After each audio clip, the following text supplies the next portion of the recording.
السلام عليكم ورحمة الله وبركاته. ازيكم يا حبايبي؟ عاملين ايه؟ يا رب كلكم تكونوا بخير. يومنا بقى النهارده الجديد.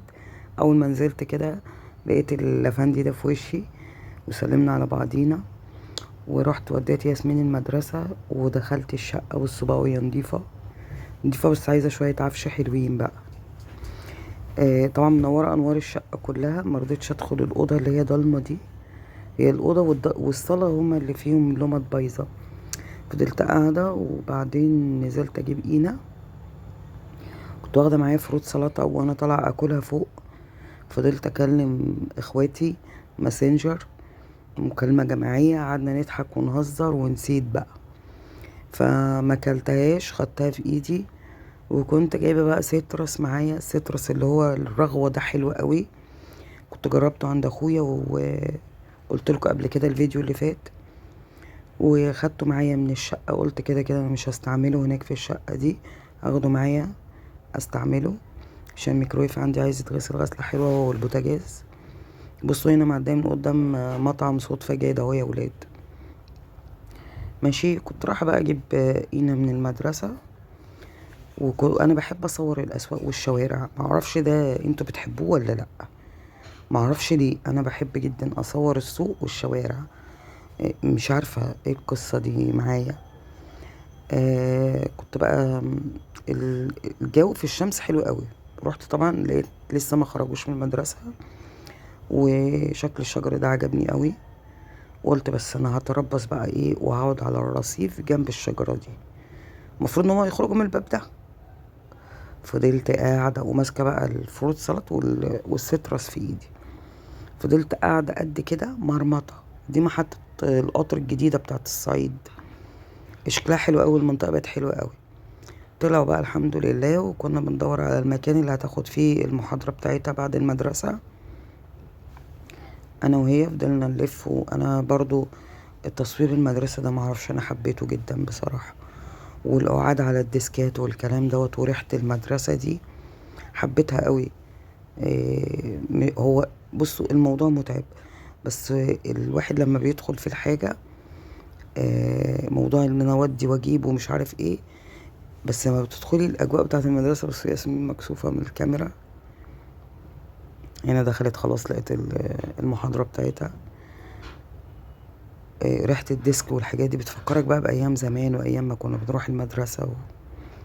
خدت بقى الفروت سلطات وقعدت قلت والله ليه كل عبال ما اينا تاخد المحاضرة بتاعتها وتخلص، واستنى اخواتها لان اخواتها فترة الظهر.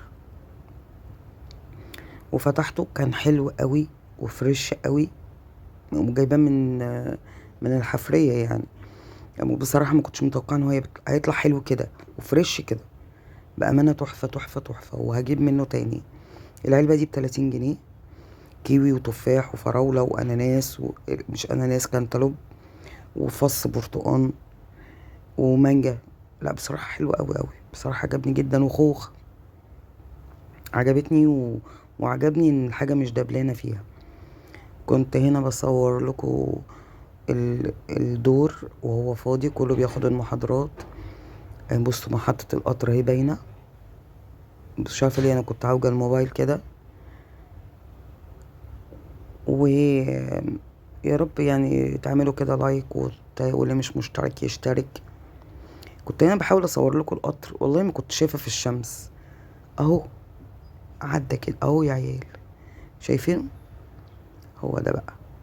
كنت بحاول بس انا مش شايفه، وبس انا عماله ايه اجيب الموبايل عنده. هناك خلاص كانت خلصت، ومستنيه اخواتها اطمن ان هما دخلوا المدرسه. قعدت على الرصيف تاني، بس كنت مبسوطه بالشمس. ليه مش عارفه بصراحه. الجو برد جدا جدا جدا، اكيد عارفه يعني عشان الجو برد، مش عارفه ايه اللي انا فيه ده.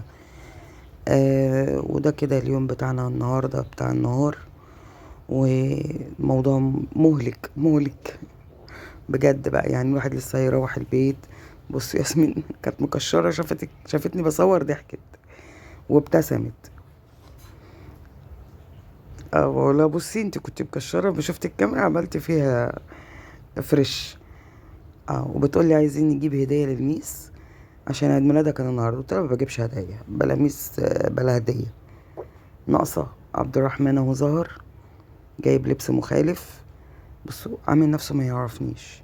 بص هيروح يشد الواد ازاي، انا قلت في خناقه، بحسبه هيتخانق، اتاريه واخده وداخل بيه المدرسه. مش عارفه ليه بيعمل كده مع اصحابه بصراحه عبد الرحمن.